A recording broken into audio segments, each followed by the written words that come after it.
So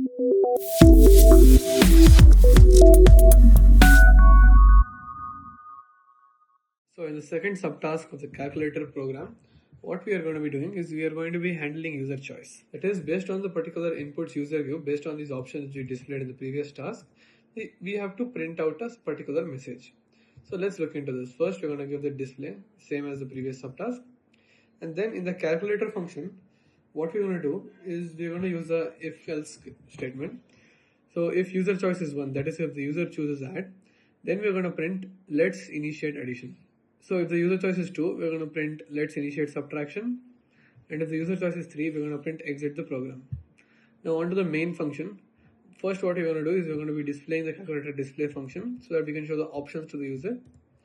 We're going to take an integer as an input, and we're going to pass that integer into this function, based on which we'll get an output.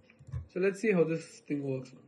So let me just give 2 over here, and it's printing out let's initiate subtraction based on what you've given over here. Let's try once again with 3.